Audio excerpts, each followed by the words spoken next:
Welcome to another episode of the Obsessed with Pickleball podcast. My name is Jane Holland. I am a pickleball superfan since 2020, and this is my podcast where I talk mostly about professional pickleball. And if you're into that, then hopefully you like this podcast. If you have absolutely no interest in professional pickleball, maybe some other things will be fun for you to listen to. So listen anyway.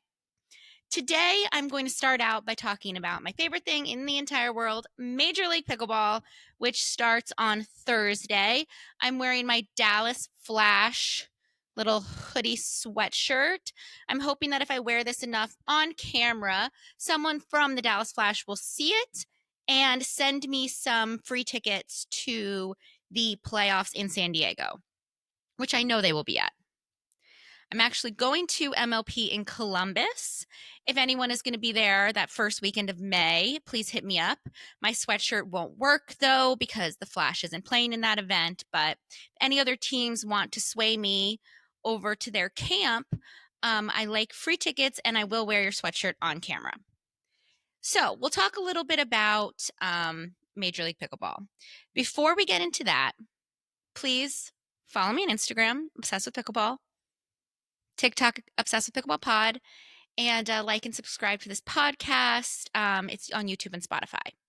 After I talk a little bit about MLP, I'm going to switch back to the second part of my last week's episode that I did with Blair Beeken and let you guys hear the rest of our conversation after we spent an hour talking about the pickleball documentary, which is really good. If you haven't seen it, Dream Breaker, the pickleball documentary on Max and Hulu.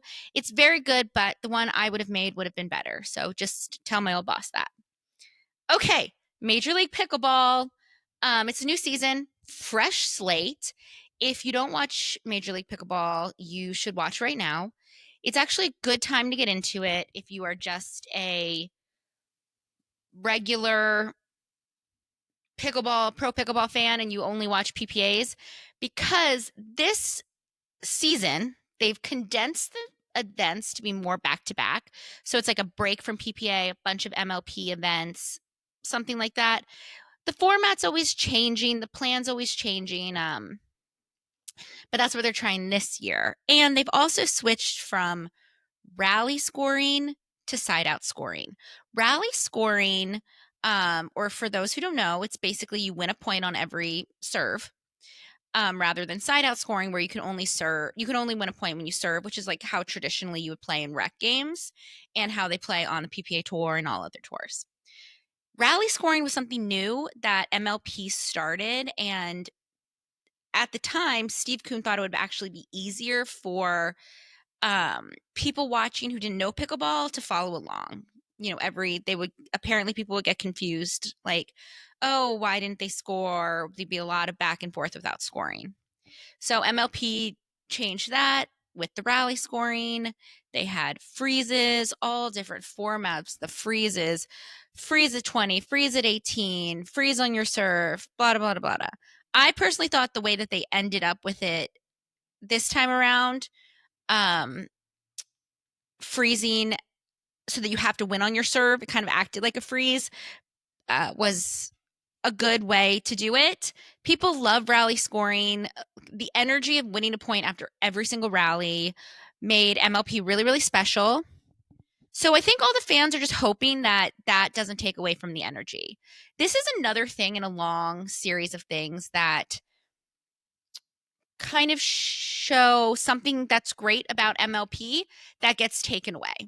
And we know my theory that PPA wants to make sure that MLP is never too amazing because they want to keep their product as number one. So they do all these little things, saying it's in the best. I don't know. I guess, okay, people won't get confused if the scoring's different than PPA, fine. I guess people who watch sports are like really dumb and can't like understand anything. Sure. But we're going to switch to regular side out scoring. I hope it'll be fun. I hope it'll be good. I also think that some of the top players have been known to say that rally scoring makes it so you're more likely to have an upset. The better team doesn't always win. That's kind of a sports thing, right? Like, Sometimes I feel like I just say the same thing over and over again. I'm so tired of the same people always winning. So anything that gives us a little more chances for other teams to win, I like. But I'll have to say, like, I think we're seeing the better team win almost every single time. Like maybe there are a few upsets in games, but I think that we can all agree that like the Flash was the best team. That's why they won. They played better than the Fives. And then across the board, whatever team stepped up and played better won that match. I don't think that the scoring has ever swayed the tides that much. But here we are. We'll try it out. We'll try side out scoring. It's going to be weird. I hope the players are fine and they'll just like go ham and be as crazy as ever.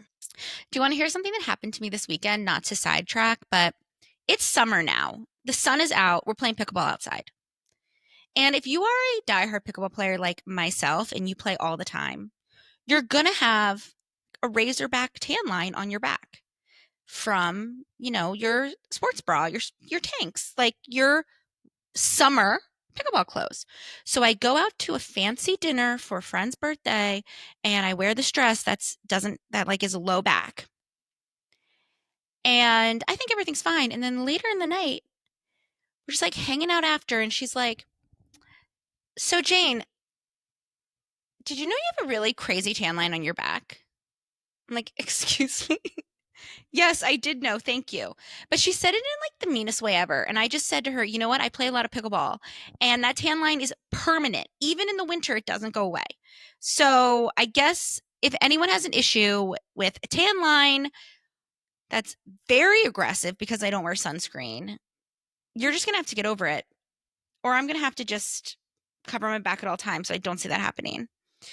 So the MLP website was very confusing. They still have the old players listed under different teams' names, which was very annoying. But I think what the matchup that everyone is talking about that I'm super excited for, but also like really anxious about, because sometimes like I don't like conflict, and sometimes when matchups are like too juicy in like kind of a negative way, it gives me a little bit of anxiety. Of course, I'm talking about when Annalie Waters and her Fives will face off against Catherine Parento and the LA Mad Drops, and Rachel Rohrbacher and her new Brooklyn team, which we need to talk about, will face Anna Bright and the St. Louis Shock.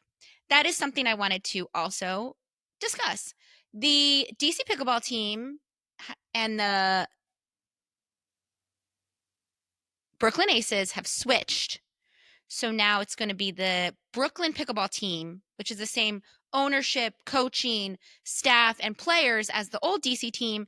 And now DC is going to be, now the Brooklyn Aces are becoming the DC Pickleball team. A little bit confusing, but I'm actually into it. I do like the idea of these teams evolving to be really reflective of cities.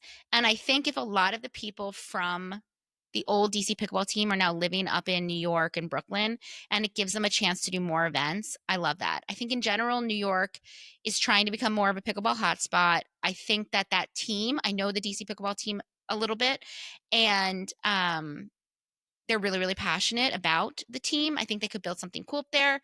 So I do think that's cool.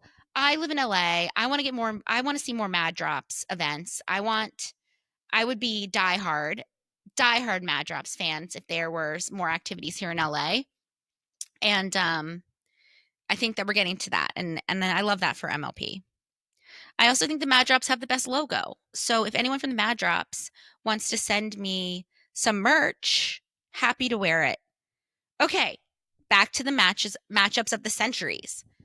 This Sunday, which is crazy because, of course, I decided to take my tournament return this Sunday. So I'm going to have to watch all these matches after the fact, which is stressful. But Anna Bright will face off against Rachel Rohrbacher, and Annalie Waters will face off against Catherine Parento. It's going to be a crazy day, you guys. So obviously we know the drama behind that whole thing is that Annalie Waters and Catherine Parento, longtime partners, one of the most dominant partnerships in the history of all pickleball. Annalie has broken up with Catherine, sent her on her way, and picked up Anna Bright. And Anna Bright was longtime partners with Rachel Rohrabacher. Rachel Rohrabacher, who she picked out of obscurity to play with her on the Orlando Squeeze, where they won championships. 2, I think. And became besties, continued to play with each other after Anna Leigh originally chose Catherine over Anna Bright. Started a brand, like branded themselves the girlies, had merch. I thought that was a pretty permanent team. I thought they were going to ride that out. They were doing such a good job building that brand. But no. Miss Anna Leigh Waters calls, and you don't hang up on that call. Okay, so I will be on the edge of my seat during those matches, freaking out. You know me, or you probably don't know me, but if you know me, you know I'm going to be cheering for Catherine and Rachel. I love to see a comeback story. I love to see a redemption story, a revenge story. So I'm super, super looking forward to that. But in general, this tournament, I'm just really excited to see these new teams. Definitely a blank slate. I think some of the things that people are talking about most is definitely Megan Dizon joining the fives with Annalie Waters, like how that's going to look with her over Mari. I think definitely some people will consider it an upgrade. I think the only upgrade there is that Annalie can play the left, but I thought Mari was such a great player for the fives last year. I think a lot of times when you play with Anna Leigh, you get blamed for losses, even when she is making errors or trying to do too much. So we'll see what happens there. I mean, Zane and Mari weren't a very good mixed team, so maybe Zane and Megan will be a better mixed team. We will find out. But I think going into the season, we have some 5 clear favorite teams.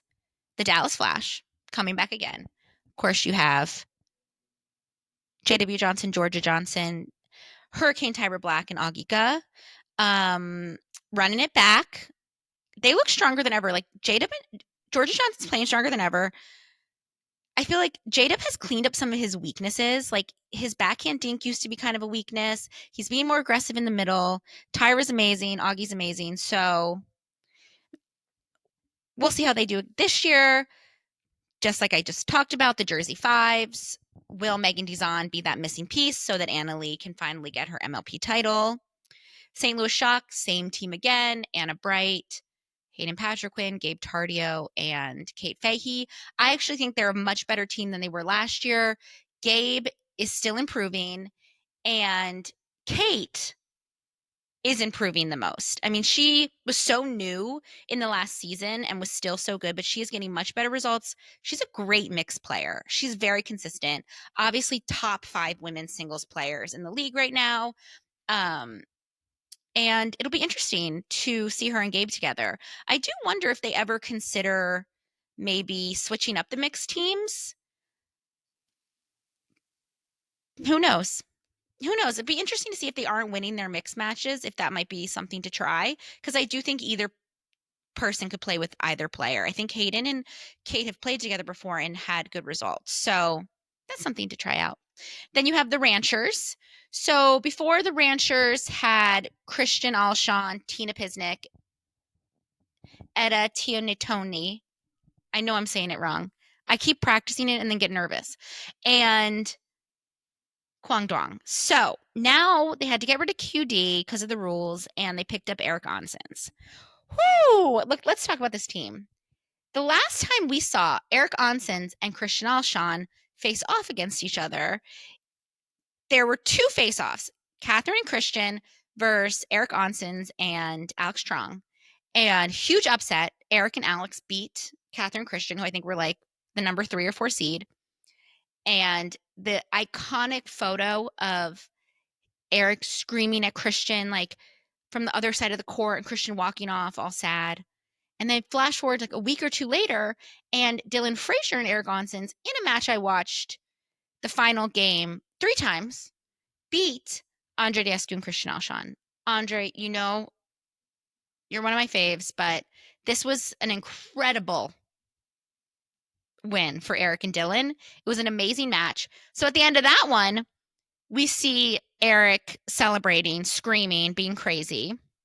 And in the background, you see Christian Alshon giving him the finger. Christian, like literally classless. Sorry, this is harsh. Um, Act like you've lost before, the same way you act like you win before. Like, okay, great match. They played amazing. They got chirpy in your face. It was terrible. Like, tap paddles and go on your way. Tap paddles and go on your way. You're going to play them again in the next tournament. That's what gets me about these matches is like you're going to just play each other again in a couple weeks. Like it's okay. And some people in other podcasts were talking about how Eric was like screaming before the paddle tap and being crazy. What are we doing here, people? We can't have it both ways. Do we want pickleball to be fun and exciting or not? Are we rewarding people for actual bad behavior or getting too chirpy on court? You tell me. Because it feels like we pick and choose. I would rather someone be crazy and chirpy and not make things personal or not like do sketchy things in their off hours. But alas. So now Christian and Eric Onsens have to play together on the Ranchers. I hope that they've, wrapped things up, settled things, and are good to go. I do wonder who's going to play left on that team. I also like Eric Onsens is very good. Is he going to kind of be like the next Will Howells in terms of MLP and like really step up? I think it would be pretty funny to see him be like more of the dominant player than Christian, but we'll see. Also, I never bet against a team with Etta and Tina. That would just be a dumb thing to do, so don't do it. And then I think the fifth team that would be in the top 5 is Brooklyn. We have Riley Newman, Jackie Kawamoto, Rachel Rohrbacher, and Dekel Bar. People have given up on Riley, but I haven't. I think after the Tour Wars and his breakup with Matt, and then I think he was doing really well with Thomas Wilson. Thomas got injured. I think DC was obviously like an amazing team when he won with them, and then took some time off, did some other things. We didn't hear from him for a while. Now he's trying to get his footing back, but I haven't given up on Riley. I do think the way he plays his game may need to evolve a little bit. People aren't dinking the way he dinks anymore, and he does take over a lot of court, but it's kind of getting to be a little bit too much. We'll see. So we'll see how he does in MLP. But Dekel is playing out of this world, so I expect big things from him. It'll be interesting to see who they put together on mixed teams. You would say Rachel Rohrbacher and Dekel Bar together because they play PPAs together, but they do not have good results in PPA. So maybe switching things up and doing Jackie with Dekel and Rachel with Riley would work, but Riley and Jackie have a history together. So that is going to be a real puzzle to solve. I think Rachel and Jackie are going to be a really, really good team. I think they're going to be a top women's team, and I'm excited that Rachel, honestly, like Anna Bright is Anna Bright, and she's incredible.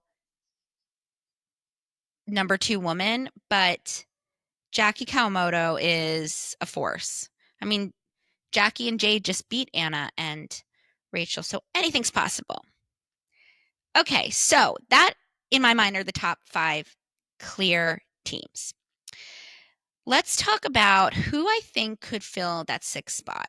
The 6th team that went to the playoffs last year was the New York Hustlers, and they've kind of dissolved their whole team, and now I don't think we're going to be talking about them much this season. So who's that 6th team? I'm looking right now at the Columbus Sliders. Andre Diescu, CJ Klinger, Paris Todd, Leah Jansen. Andre and CJ, wow, that's a great team. They do have some history playing together, and I still think Andre's the best men's doubles player in the world. CJ's incredible. Then you have Paris and Leah. I think Leah being on the left in both men's and both mixed and women's will be really, really helpful because I do think it's hard to jump back and forth. But I think Leah will play left in both of those partnerships. Paris is playing out of her mind. I think Andre and Paris can be a top mixed team. I think Leia and CJ will be one of the top number 2 mixed teams. Paris and Leia have a really good chance. It's we have to see what their chemistry is like. And Andre and CJ will be really good together. People are also like wondering about singles. Obviously, Leia and Paris are top 5 women's singles players. And I don't know if you ever saw CJ play singles in these Dream Breakers, but he's money. Same, Andre's not a singles player in any right, but you don't have to be a singles player to be good at a Dream Breaker. You have to win 4 points. And we have seen him do that in Dream Breakers. So in my mind, that's the number 6 team.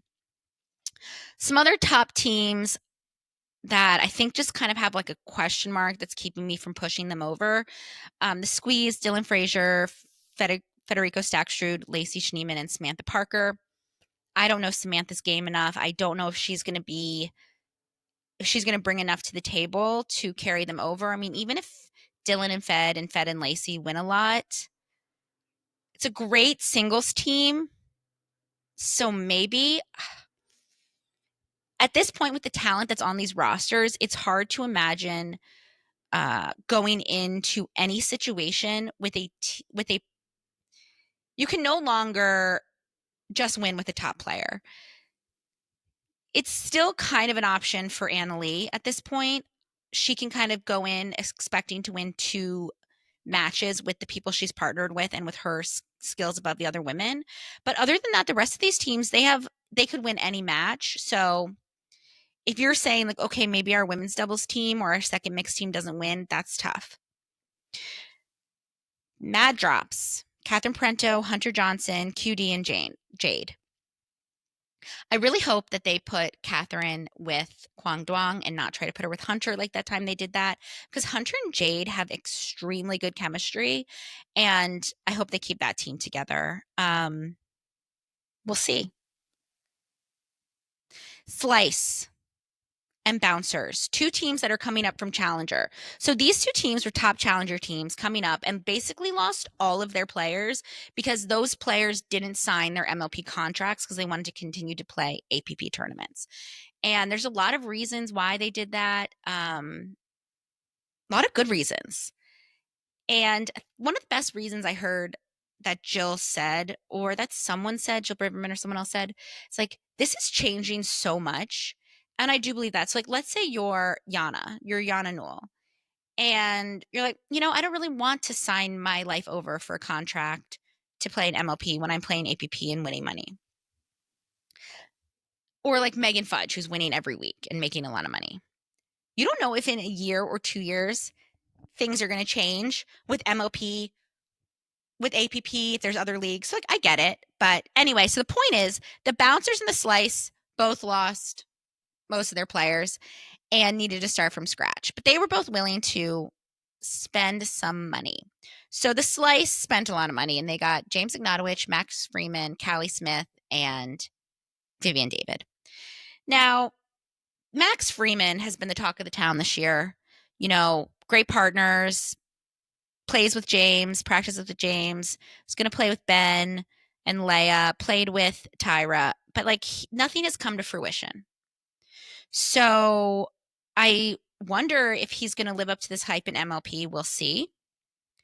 And James is due for a comeback tour, like to remind us why he's there. So if James and Max can bring to the table what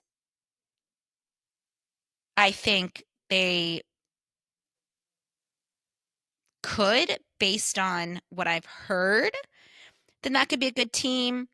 But I don't know about Vivian David and Callie Smith winning much.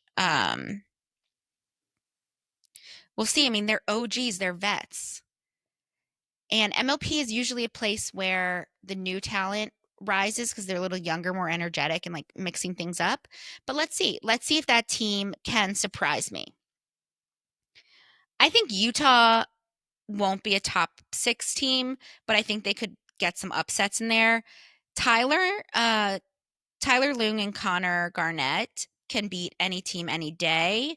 And Elise Jones is just crazy, so I never bet her out. And Jeannie Arokina, like, let's go. Like, let's just see what happens. But anyway, so those are my top 5 teams where I think the Sliders move into number 6. And then I have question marks for the Squeeze, the Mad Drops, and the Chicago Slice. Oh, the Bouncers. Vivian Glosman, Jami Martinez-Vick, Todd Fott, and Victoria DeMuzio. Yes, Victoria DeMuzio. She's pretty good. So they could have some wins, but I don't know with that roster unless, we have a whole year. People's skills can evolve. I don't know if they make it any farther. And yes, who's missing from my list? Ben Johns, the Carolina Hogs. So the reason why I haven't put them up high has nothing to do with the girls on that team. We've seen Caitlin Christian have big wins when she's played with Krista Getcheva. And anyone who doubts Tammy Emmerich is dumb, because I've seen her have amazing matches. But I don't see Ben and Colin feeling like they even want to be there. And I don't know how you win an MLP without like the excitement for MLP. We've seen that time and time again, that the key to MLP is energy and heart. And at first I was like, kind of thought it sounded a little cringe. Like everyone's like, the Zane and the Rafa, it's about energy, but it's energy. I'm like, well, maybe it's also about like strategy and playing well and not missing, etc. And I do think I'm right about that. But yes, energy is what is needed. Also, the Carolina Hogs is the craziest name switch. I thought it was April Fool's Day. Like, what are we talking about here, people? It's so crazy. Okay, so that's MLP coming up. I'm so excited. It's going to be a long weekend. This will be the first event, so everyone will be there. And then moving forward, not every team will be at every event. So this is going to be a really crazy weekend to see the new teams, the new players, how they're going to work with this 6-man roster. On the MLP website right now, it's showing every player playing a little bit, which is weird. So like you'll go down the schedule and like Dylan will be playing with like their 6th man and not fed. So we'll find out if anyone decides to use some of their new players. Okay, we'll talk more about what happens at MLP later, where I'm sure we'll have a lot more interesting, juicy things to say. But look out for those rivalry matches on the women's doubles side. And now I'm going to hop back to the rest of my conversation with Blair. But please like and subscribe to this podcast, Obsessed with Pickleball Pod, Spotify and YouTube. Follow me on Instagram, Obsessed with Pickleball. Follow me on TikTok, Obsessed with Pickleball Pod. And thank you guys so much for listening. If you're listening, I've been getting a lot of really nice feedback, compliments, which I really appreciate. So tell your friends about it. If they like talking about pickleball, they can listen to me talk about pickleball. All right, enjoy the next part of the episode. Okay, we're back. Welcome to another episode of the Obsessed with Pickleball podcast. This is part 2 in my conversation with Blair Beeken, queen of West Hollywood Pickleball. If you think I'm the queen of Santa Monica Pickleball, Blair is the queen of West Hollywood Pickleball. We were only supposed to do one episode, but then we were talking about the Tour Wars, and somehow I talked for an hour. So we're going to get into some other stuff. Blair specifically wanted to share her thoughts about Annalie Waters and Catherine Parenteau's. Well, I don't have a ton of thoughts. I listened to your episode, and while I was listening, I was like, oh, I wish I was in conversation with you right now because I have questions. And I was also like, wow, what a cool take that you had. A couple of those takes I thought were really interesting. One being that part of the reason why Catherine Parenteau isn't as good is because her paddle isn't as good. That's real. That's not even my take. That's everyone's take. That's real. I mean, and I saw that last night firsthand when Jen played singles with a Selkirk paddle and then played again with the new Yola, and it was totally different. Let me, if everyone hasn't listened to my other podcast episode, which I would just be shocked at, Annalie Waters would be shocking. Honestly, like, are you living under a rock? Annalie Waters, #1 player in the world, as Michelle Beeken always comments, always says to her, Meech, world #1 Annalie Waters. Like, I don't know if her name exists without that caveat, but she has ended her partnership with Catherine Parenteau. And Catherine Parenteau is a Selkirk player. She plays with the Selkirk. We have seen recently that a lot of players who play with Selkirk paddles have been ditching their Selkirk paddles. Dylan Frazier, longtime Selkirk, he's with the Yola playing top of his game. Yeah.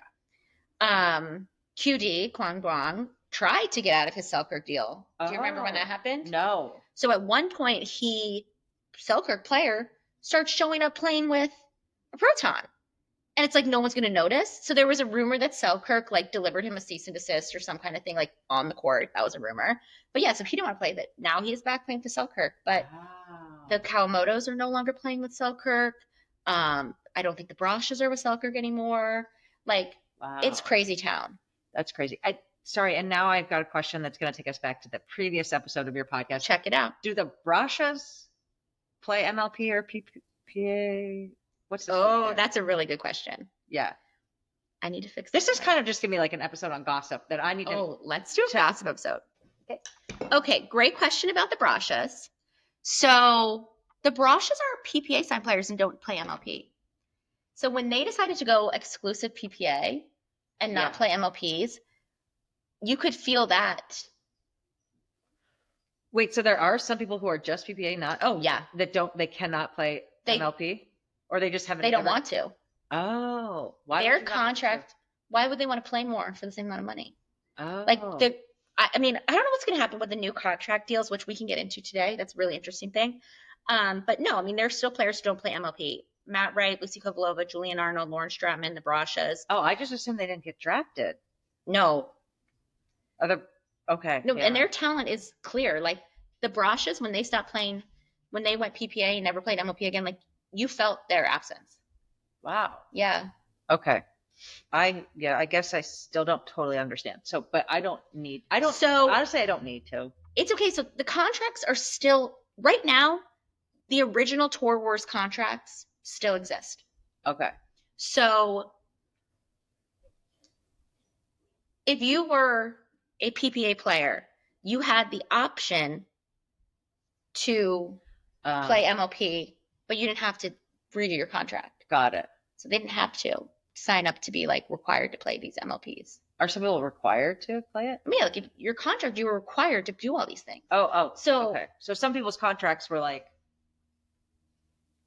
you're saying contract that's saying you'll. I mean, this is like a whole nother drama that happened. Is that once the merger happened, these MLP players were like, "Wait, you want me to play this many?" The whole idea of me doing MLP was that I'm gonna make a lot of money to play less, and now I have to add all of these PPA tour stops.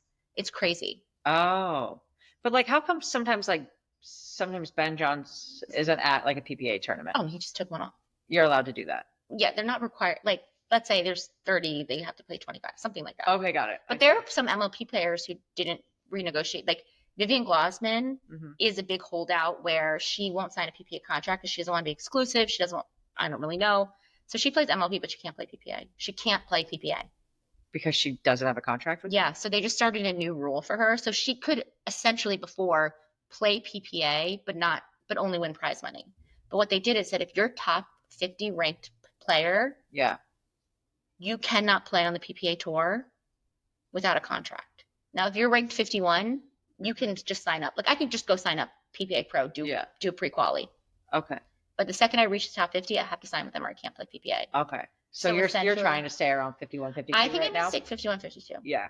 I don't blame you. Because like, heaven forbid I start making money. Yeah. Like, they want to give me a contract where I don't want to get on my head to get big. Yeah. And you don't want to get tied down. No, I don't want to be exclusive to any one tour. Yeah. But one thing I liked when you were talking about Anna Leigh Waters and Anna Bright teaming up too was how now Anna Bright cannot be number one. It's crazy to me. That's crazy to me. And it's also like that was so much more fun and exciting for us to be like, Anna Leigh Waters lost. I wish that I could get inside of Anna's head. Now, this is something that you might not know about that I need to update you on. Okay. So I kind of touched on it in my last episode, my episode about Anna Leigh and Catherine, is that PPA is redoing contracts. Okay. So this has come out where we kind of have some information about what's going to be going on. I talked about this in a podcast where they're changing the model to be big guarantees to bigger prize money. Yeah. And the idea of this is like that they want to work off of like they want there to be more incentives in the tournaments to feel like bigger deals rather than more feel like appearance fees. Like if you're guaranteed $300,000 a year and you go to the tournament, what do you need to win for? Right. Now, the idea of these contracts, go ahead. Where is this money coming from? This is all this is all left over from Steve Coons. This is all from the Tour Wars. That's what I'm saying. They made up all this money.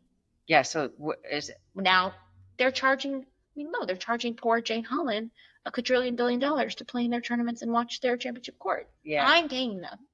Good for you. Honestly, I won't pay them. I've never done a PPA because I'm like, I go to sign up and I'm like, wait, that's going to cost me $180 and I might play 3 games. So it used to make sense for me against because I would be going to like, I'm like less inclined now as well. Like I would play because it would be like, okay, I play for $80. I was going to pay $25 anyway to go watch. So I'm going to go play and I'm going to watch and it all goes together. Now I have to pay championship court $100 a day plus it's crazy. Yeah. And it's like, or I could play Kappa, go Kappa. Or I play the same players, but play more of them. I can play the same 15 players in the same partnerships. Yeah. Over and over again, 1,000 hours a day. Truly. With no pros around to spy on. Yeah. Like Blair, if you knew the gossip that I overheard at these tournaments, like you would not even. How would you hear it? They stand next to you when they just gossip. Like what? What's something you heard? I'm not going to ever reveal things online that I've heard, but like I'll tell you off site. I'm like, do they not know? It's not as bad anymore, but there are certain players that I'm not a fan of. That is for personal reasons. That I've heard them say things or I've seen them do things that I'm like, get the ick from. Really? Yeah. See, I think you should share that because I think that this needs. I agree with you because but honestly, like as such. I just mean as a reality TV fan. No, I know. And as such, like a well-known voice and like I'm reaching so many audiences. I would never want to say like, oh, this person said this and then make them look like a bad person because I overheard them doing one douchey thing. They didn't sign up to be on a reality show. They just have poor spatial awareness. I guess. Yeah, I guess. Fair. They didn't sign up to be on a reality show yet. I know. It actually is so funny because something will happen. There was this one time that this partnership broke up. And they were like, oh, sent out this whole thing about like mutual blah. And like I literally overheard one of the partners talking to another person about how she was going to dump her. And I was like, will you say who that was? No, but I'm like, offline for sure. You just go like this and say it? No. But I'm just saying that was the old days. The old days of pickleball, if you like sports like I do, and you like reality TV like I do, the way that you could just like be engulfed in this world, it's not the same anymore. But that's why like I was trying to sell it to my bosses when I wanted to make the show. I'm like, you don't get it. Like you're right there. Like this is the time. Yeah. This is the time right now. You could be standing there overhearing the whole thing.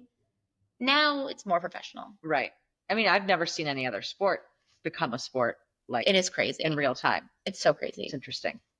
Okay, so what were we talking about?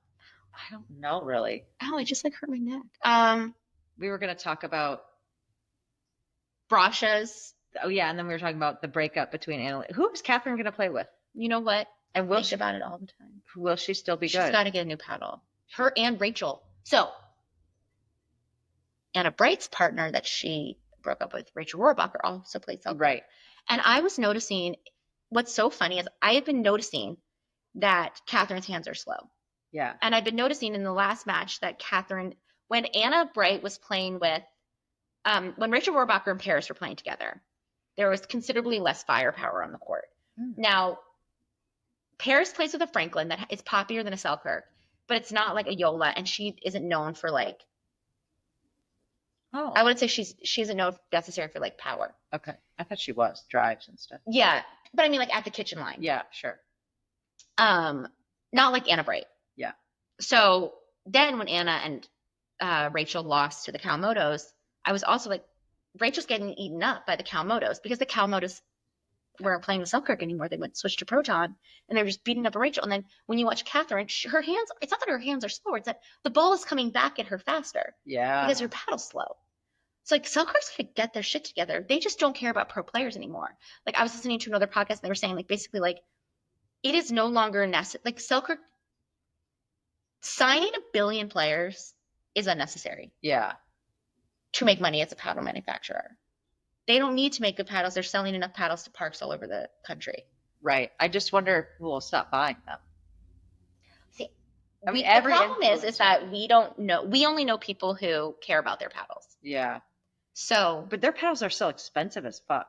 right. And for a while there, every influencer had Selkirk paddles. Well, Selkirk still will send anyone with a 4.5 or above duper free paddles.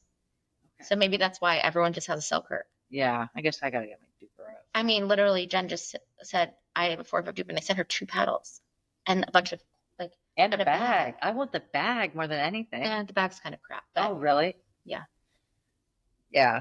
But I'm just saying, that's crazy. Yola would not do that. No. What other brand is sending every 4-5 player a paddle? That's weird. It's so weird. Anyway. Everybody should do that, though.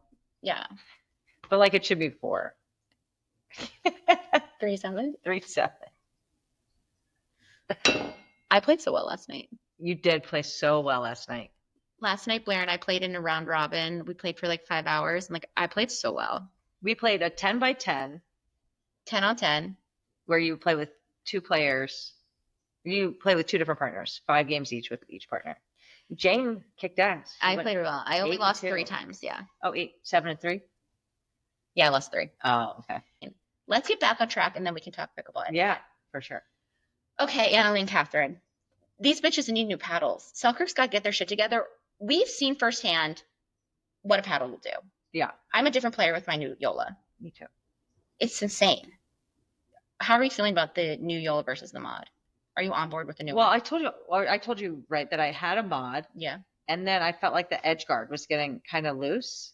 And so I chose to send it back and have them send me a new one. And then the new one they sent me was shit. It was didn't have the pop. It didn't make the same sound. And so they probably aren't investing in them. It's a completely different paddle. It's dead. And so I was pissed. And so my original mod was crazy good. Yeah. This paddle now is really nice. The other mod was it's too unpredictable for me. This new paddle is sick. My drives are insane. My drops are insane. Yeah, I don't know. My dinks were pretty bad last night for the first I didn't half. think so. I wasn't really watching that hard. Yeah. Okay, back to Annalie and Catherine. Okay, so yeah, we're on the same page. Okay, let's get back to the contracts.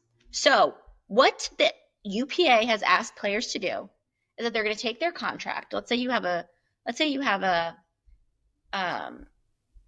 $600,000 over 3. Let's say you have a $300,000 a year contract. Okay. They want it, and you're in a 3-year contract. The 2 years from your contract have already happened from the Tour Wars. Okay. You're coming into your 3rd year. They want to take your money from that 3rd year and guarantee it over 3 years instead of 1 year. And they want all of the extra money that the players are no longer getting paid to go into a prize pool. And they want to start paying players huge prize money at tournaments. Like a golf tournament. Some crazy, yeah, way more. Now, they're saying that this is because it's better to get TV deals that they can say this is how much money the prize is. And they want people to really be playing. They want people to be trying the hardest. And I do agree with that. I think that there are a lot of players coasting, and I think increasing prize money could increase. Even James Ignatos has said things he's like, I'm injured, but I'm here because I need that appearance fee. It's you want players to want to win the prize money. Do you think he's just saying that because he kind of sucks a little bit now? Maybe. We'll never know. They've changed the model from being these huge guarantee contracts to a third of your pay and then higher prize money. This makes sense in a macro way, but in execution, what's going to happen is now Annalie Waters is going to be making so much money, and all these other players who have suddenly been able to be full-time pickleball players are no longer going to be full-time pickleball players. Now, this benefits the PPA Tour a lot, and this will go back to my theory that all the decisions are made for the PPA Tour and not for MLP. That's great. Let's make these tournaments where the same 20 people are winning every time even more competitive, because it's oh my God, Georgia beat Annalie twice. Not only did she do that, she made $50,000. Yeah. That's huge. But what happens is it's not pumping money into up-and-coming players the way it used to, who won't be able to train like they could. And now the talent pool for Major League Pickleball, which needs to be a lot bigger because they've now increased the number of teams and the players on the teams, that we're no longer putting the money into the middle tier players so that they can become better and we can have more competition. What are your thoughts? I think that's why it needs to become a collegiate sport. Well, it is getting there. I mean, that's where you would have to get good at the sport and get the training to become a pro. College. Yeah. I mean, unless you, and I'm talking off the cuff right now, but like, because I don't agree that the pro sport should have more money to foster professionals getting good at the sport. Okay. A lot of people, most people are on the same, most people agree with you. Okay. Cool. Most people agree that, because I've had conversations with like Jen and Andrew and stuff like that, where I'm like, so those same 10 people are just gonna be insanely rich, but this is a sport. Like, but you can't. They're gonna age out. I mean, Annalee and Georgia and J-Dub aren't, but like younger people are going to figure out a way to get better at this. Those are the people I'm talking about. I'm saying, I guess I'm not even saying taking out age. I'm talking about like just newer players. Like, are we at the point in pickleball where we should stop trying to fill that gap? Like, that gap still needs, there's still MLP teams have expanded to be 6 people. The 2 extras on each team are not good enough to play. But they're getting a little bit of money. They're getting a little bit of money. But now what if they're getting a lot less money and they have to keep having their other jobs and they can't afford trainers and they can't afford this? Like, are we at the point now where we're ready to stop investing in talent? No, I think until it is a full-fledged college sport. I think that's where it gets really tough. Is like, well, I mean, we'll have to see what happens, but or you have to get like social media money or something. Yeah, I mean, players have to. Because if you want to actually get good, you have to quit your job and be able to play tournaments on Thursdays and Fridays and train all the time. Exactly. So that's the question: is for PPA, is it better? Yes. There will always be people. They have enough players at the top right now to get them through the next couple of years to still be like an amazing tour. I see what you're saying. But does MLP have enough? I'm going to switch my stance. I know, but maybe you're like, we need another person here who like, I think that is the opposite of me. I think I was opposite of you, but I know, but convinced me. I guess that is something. Because now I'm like, yeah, maybe in a couple years they should. Exactly. Like, I do agree with the model. I just see right now that we have too much disparity in talent in Major League Pickleball. Yeah. And hopefully this expanding of the roster will give these additional players, like, now they're playing with the other players. But I don't see, if your team, your 4 core players, and you have 2 other people, you're going to foster that talent just for them to be traded? Like, you're going to waste your resources on a player that may or may not end up playing. Like, it's not going to be the same level of training that player could get on their own if they made enough money to train full time. Right. Anyway, so the point is, that's a good point. Circling back to Annalee and Catherine. Yeah. Anna Bright knew that this contract change was coming and may have chosen to play with Annalee Waters so that she can win that prize money. That's what would make the most sense to me. But then you have to think, like, I mean, yeah, I guess like everyone's making smart decisions. You have to weigh, do I want to be the best in the world? Is my ego big enough that I want to be Annalee Waters?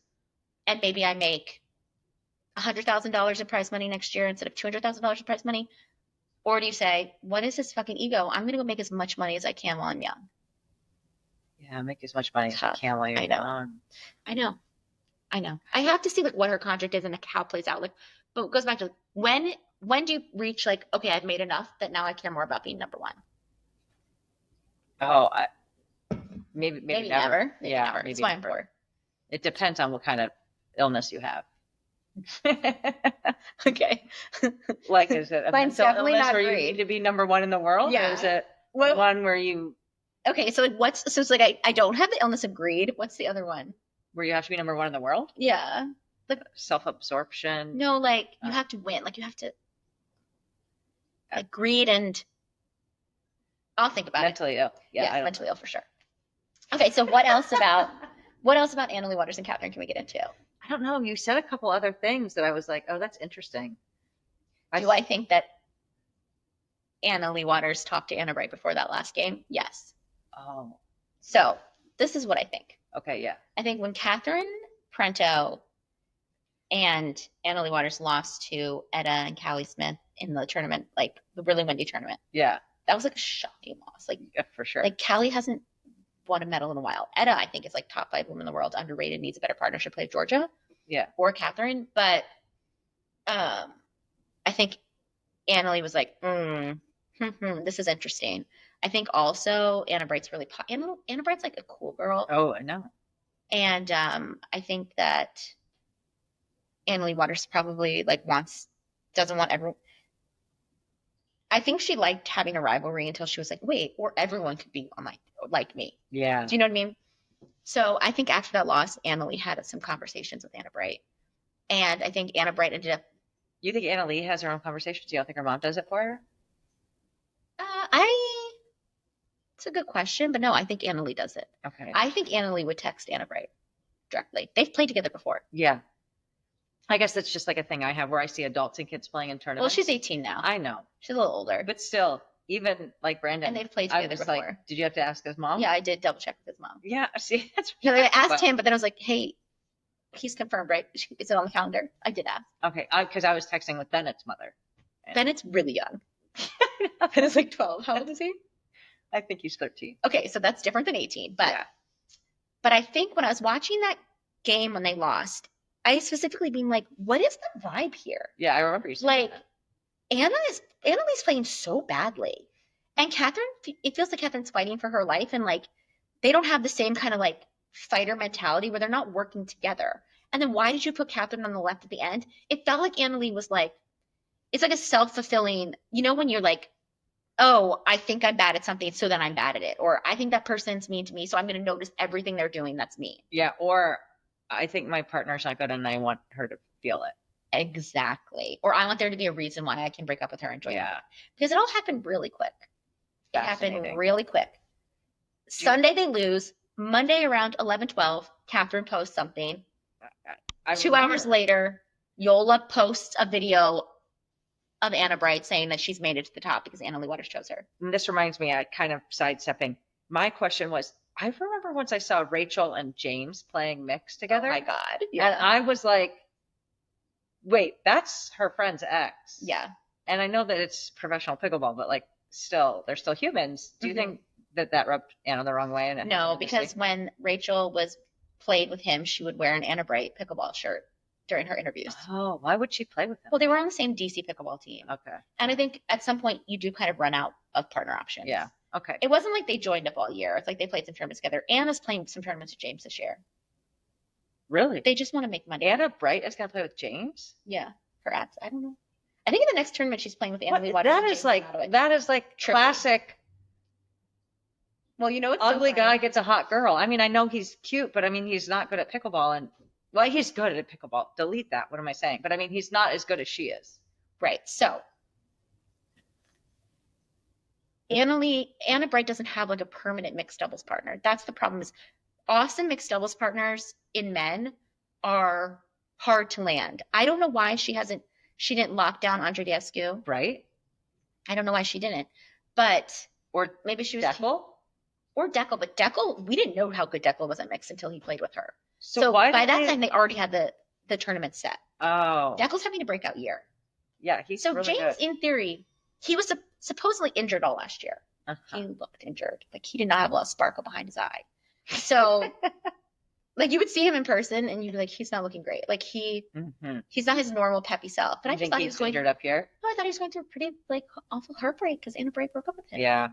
So I think they just needed to fill tournament spots. I don't think them playing together is that serious. Okay. And I don't think that. Do you think, when you play rec and mixed rec, and it can go poorly? I've heard of that. Do you think the pros experience that? 100%. Yeah. 100%. And the girls. There was this Jessie Irvin. Yeah. Played with Jane Villiers for a while. Yeah. And then AJ Kohler was like the hot new thing. Yeah. Her and Jay's partnership just kind of like ran its course. It wasn't anything negative. She starts playing with AJ Kohler. Like, you've never seen worse vibes in your entire life. Like, I'm telling you, think about the worst partnership you've ever seen happen. Maybe it happened last night. I don't know. It was nothing compared to Jessie Irvin and AJ Kohler. Really? No. They hated each other. Wow. I mean, it's interesting how even if you have a good relationship off the court, you could step on that court together and be like, we're not good. We're not vibing. Yes, it can definitely 100% happen with pros. And it doesn't mean that you don't like them or you don't think they're good, but it's like our energy is like, you're chaotic, I'm not, or I'm chaotic. And it can be a mess. So pros have that too. Okay. Is there anything else you want to know about Annalie Waters and Catherine Printo? No, I think I want to come back and talk with you once the next partnership is announced. Okay, and then we can just do like a part 2 of this podcast. This will be part 3. I know, but we can release it at the same time. Yeah. So we can show like our emotional journey. Yeah. Okay. This was fun. This was so fun. Follow me, Obsessed with Pickleball, on Instagram, Obsessed with Pickleball Pod, and Obsessed with Pickleball Pod on TikTok and Instagram. Like and subscribe to this and comment. And if you want Blair to come back, you should write in the comments, I love Blair. And that's it. Thank you, Blair. Thank you, Jane.